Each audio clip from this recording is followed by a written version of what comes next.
Welcome back to my channel. আজকে আমরা শিখব আর্টিকেলস। আর আর্টিকেলস বলতে আমরা বুঝি এ অ্যান্ড দি। এবার এগুলো কোথায় কখন বসে সেটাই আজকে আমরা শিখব। প্রথমে আমরা জেনে নেব আর্টিকেল কত রকমের হয়। দুই রকমের হয়, একটা হলো ইনডিফিনাইট আর্টিকেল, আরেকটা হচ্ছে ডেফিনাইট আর্টিকেল। ইনডিফিনাইট আর্টিকেল হলো এ আর অ্যান, আর ডেফিনাইট আর্টিকেল হলো দা। তো এরপর আমরা দেখব পজিশন অফ আর্টিকেল, মানে আর্টিকেল কোথায় বসে। আর্টিকেল প্লাস নাউন লিখেছি কারণ এখানে নাউনের আগেই কিন্তু আর্টিকেল বসে। নাউন বলতে এখানে বোঝায় যে কোনো নাম, মানে ইট, কাঠ, পাথর, বাড়ি বা রাম, শ্যাম, যে কোনো নামকে কিন্তু বোঝায় নাউন। আর নাউনের আগেই কিন্তু আর্টিকেল বসে। এখানে যেমন লেখা আছে আই হ্যাভ এ বুক, আমার একটি বই আছে। এখানে বুক হলো নাউন, তাই বুকের আগে কিন্তু এ বসেছে। তো এটা হলো একটা আর্টিকেলের এক্সাম্পল। এরকমভাবে আরও কিছু এক্সাম্পল আপনাদের সাথে শেয়ার করব। এরপর আমরা আরেকটা এক্সাম্পল দেখে নেব। হি হ্যাজ অ্যান আমব্রেলা, তার একটি ছাতা আছে। এখানে আমব্রেলা কিন্তু একটা নাউন, যেহেতু এটা একটা বস্তু, যে কোনো বস্তু ইটকাঠ পাথর বা কারোর নাম বোঝালে সেটাকে নাউন বোঝায়। আর তার আগে দেখুন এখানে অ্যান মানে আর্টিকেলটা বসেছে। এবার কেন বসেছে সেটা একটু পরে বলছি। তারপরের এক্সাম্পল হলো the cow has a tail. এখানে টেইল কিন্তু একটা নাউন, প্লাস এখানে কাও কিন্তু একটা নাউন, তাই কাউয়ের আগে কিন্তু একটা আর্টিকেল বসেছে দি, আর এখানে টেইলের আগে একটা আর্টিকেল বসেছে এ।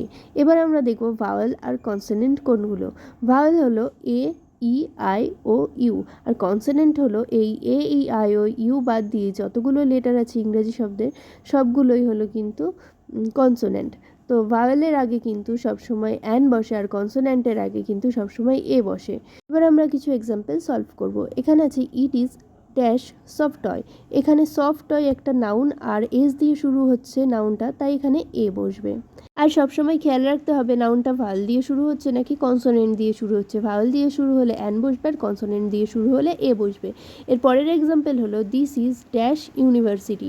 এখানে ইউনিভার্সিটিটা কিন্তু একটা নাউন, আর এটা যেহেতু ইউ দিয়ে মানে ভাওয়েল দিয়ে শুরু হচ্ছে, তাই এখানে কিন্তু অ্যান বসবে। তো এখানে হবে দিস ইজ অ্যান ইউনিভার্সিটি। পরের এক্সাম্পল হলো ড্যাশ মুন ইজ রাউন্ড। এখানে বসবে দি, এখানে কিন্তু এ বসবে না, কারণ যেহেতু একটা পার্টিকুলার বস্তুকে বা জিনিসকে বোঝাচ্ছে, তাই জন্য এখানে কিন্তু দি বসবে। তো এখানে হবে দ্য মুন ইজ রাউন্ড। তো এরপরে আপনাদেরকে আরও কিছু এক্সাম্পল দিচ্ছি, আপনারা নিজেরা সলভ করার চেষ্টা করুন, তাহলে বুঝতে পারবেন আপনারা কতটা শিখলেন। তো আরেকবার আমি রিভিশন করে বলে দিচ্ছি যে যখন কনসোনেন্ট থাকবে, নাউনটা যখন কনসোনেন্ট দিয়ে শুরু হবে তখন কিন্তু বসবে এ, আর যখন ভাওয়েল দিয়ে শুরু হবে কোনো নাউন তার আগে কিন্তু বসবে অ্যান। আর কোনো একটা বিষয়কে বা বস্তুকে যদি পার্টিকুলারলি নির্দিষ্ট করে বোঝানো হয় তাহলে সেক্ষেত্রে কিন্তু দি বসবে। এরপর আমরা কিছু এক্সাম্পল দেখে নেব যেগুলো একটু ব্যতিক্রম। মানে এখানে দেখুন লেখা আছে he is moving to dash USA. এখানে যেহেতু ইউ আছে আপনারা হয়তো ভাববেন যে এখানে অ্যান বসবে, কিন্তু না, এখানে দা বসবে। কারণ এখানে ইউএসএটা একটা পার্টিকুলার দেশের নাম বোঝাচ্ছে।